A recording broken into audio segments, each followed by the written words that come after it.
If you don't use this one software, it's like flying your Amazon FBA business completely blind. This software will give you price, seller history, and sales history that you need to make a profitable product buying decision. And you can use this software at a more basic level or a more advanced level, and I'm gonna break down both of these ways so whoever's watching this video can make thousands of dollars in profit with their Amazon FBA business. Let's get into the video so you can see exactly how this software is gonna make you a lot of money. And as always, if you got value, please drop a like, comment, subscribe. Thank you guys for watching. Let's get into it. All right, guys, so we're gonna run through the basics and the more advanced features of Keepa. So as far as basic stuff goes, you just need to know there's three main factors here. There's price here, which is this function here. You can see the orange is FBA, and then the pink line is the buy box. So you need to know what the buy box price is because that's the price that realistically you're gonna be selling the product at. You don't want to be the guy who's selling it at $31.50 when there's a seller who's selling it at $37. You're just losing profit. And I see a lot of sellers do this. So you want to make sure you're monitoring that buy box price. And a good repricer will do something like this where it jumps and it's basically repricing is automating the repricing process.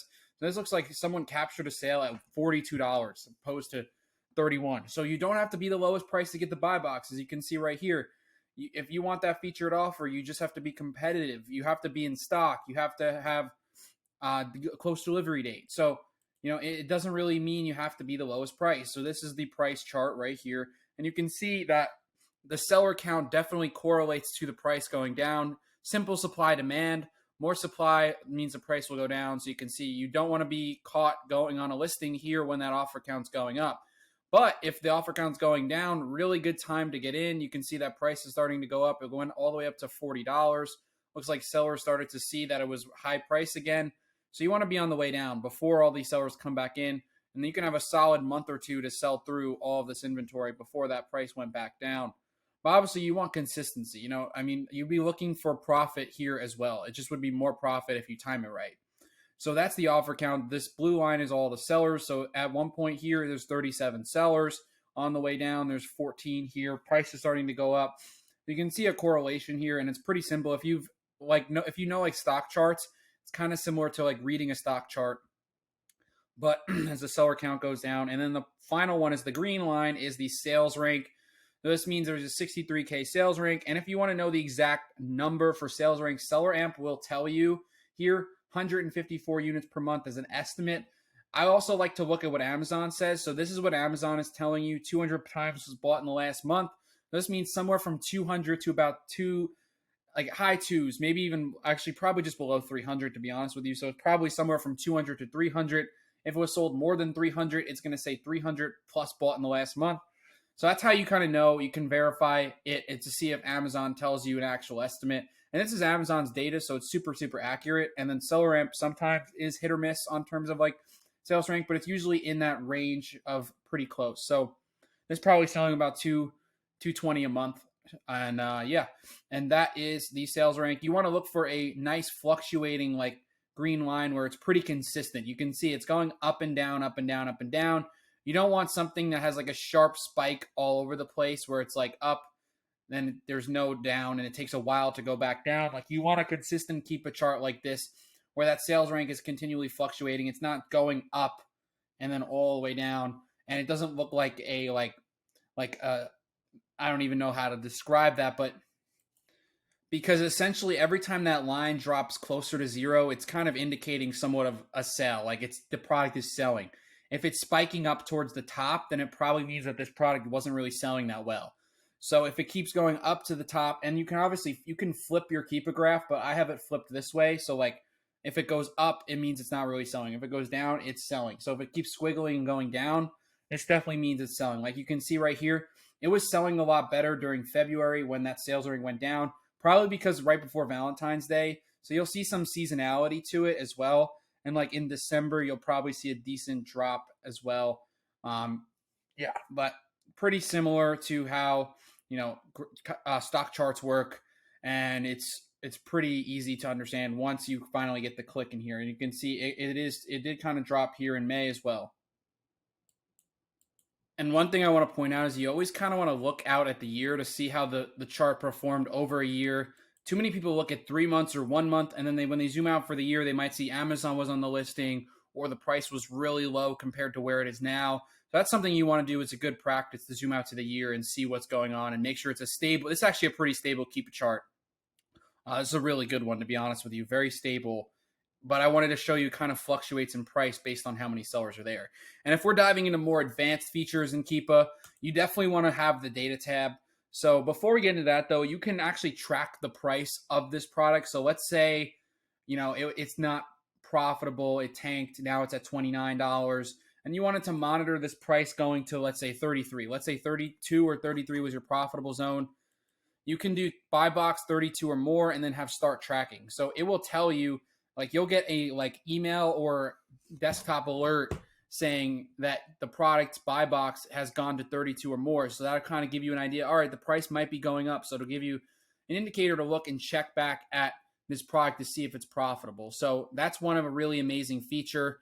And then in the data tab gives you some product details, which might be helpful, like the 90-day average. You can see if the buy box price is, so like the current buy box is 30.51, the 90-day average is 32. So the current price is a lot lower than the 90-day average. So it means that probably is an increase in sellers. But yeah, you can also see the offer count averages, which are super helpful too. You can see current is 23, 90-day average is 27, or no, current is 23, 90-day average is 21, 180 is 20. So you can kind of see at that indicator. You could also see dimensions and UPCs and all that type of good stuff there, and the weight of the product. But the really bread and butter, in my opinion, is the offer tab and the buy box statistics. These are really slept on, underlooked things. So you can get an idea of how much stock sellers are stocking in. You want to take this with somewhat of a grain of salt, though, but it looks like these two sellers came on with about 30 units, which means they're kind of deeper stock compared to the other sellers in this listing. Doesn't mean that they're not doing a bad thing here. If this sells 200 plus a month and they have 30 units, that's not overbuying in my opinion. But you can get an idea if these sellers are replenishing this product. Like, are they buying this over and over again? You can zoom out. So it looks like this seller bought about 20 or so units and sold through all of them. So then they came in with 33, which makes sense there if they sold through all of them. It looks like they sold through them pretty quickly too. So you can kind of see they stocked in, stocked out. And this going from 6 means that it's going out of FC transfer and then going into available for sale. So if they sold through, that looks good. So for me, I'd probably buy 20, 30 or 30 units or so of this product. But, if you're a beginner, you might want to test slightly smaller. But once you get more confident in the data, you can definitely go deep. You can also hit this button, include historical offers. So then you'll see all of the sellers that have been on the listing as well. And this will be helpful to like storefront stock sellers too, because you can sort it by review count. So you can look for like larger sellers maybe that are doing arbitrage, and you can kind of stay in that 200 range or so for reviews. And you'll definitely find a lot of arbitrage sellers within this from 0 to 200. So that's really how that works. And then it's just amazing because you can play with the graph. You can do 30-day. You can show the stock history for the entire year. See if any sellers have been selling this for 6 months or so. Yeah, and then if it's a variation, there's also like a variation section here, which will tell you how much each variation sells per month. This one's not a variation, but that's another really helpful tip within variations. There will be another section on a variation listing that will basically display all of the variations. Pulled up a listing so you can kind of see what that looks like. But if you go to this variations button on this listing, there's going to be different ones. You see bought in the last month, 1,000, 300, 200, 100. So it's you're looking at all of the variations at once, and you're able to see how much each variation sells based on Amazon's data. So that's a really helpful advanced tool of Keepa. And obviously the offers and stock history is really vital for my decision making. I absolutely love that one. And then buy box statistics is the last one that's really vital. You can sort it by how much percentage each seller has of the buy box. So this seller has 35%, which means they're winning the buy box 35% of the time in the last 30 days. 19, or that seller's won 12 in the last 90.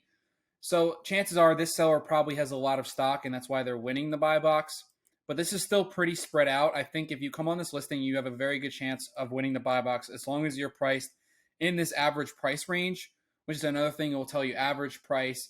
It'll tell you their review count, which you can tell review count doesn't really matter in a sense because this guy has 16 reviews. They is 86, and the seller won more buy box. So it's not the end all be all. I think stock and your delivery date are far more important.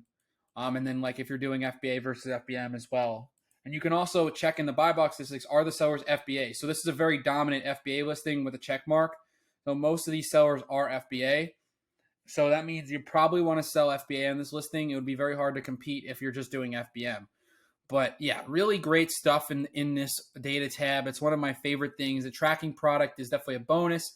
And this is just an amazing tool that will really just break everything down. And obviously you have the product finder. That's another favorite feature of mine with Keepa in general. So check out my other videos if you haven't already. Look at these product finder videos. They're really good. I drop a lot of game in there on how you can use this to actually find the products. Keepa will just kind of show you the data and explain to you what's a good buying decision. And you have to master both the product finder and Keepa. So hope you guys got some value from this video. And as always, if you did, please drop a like, comment, and subscribe. Thank you guys for watching. See you on the next one.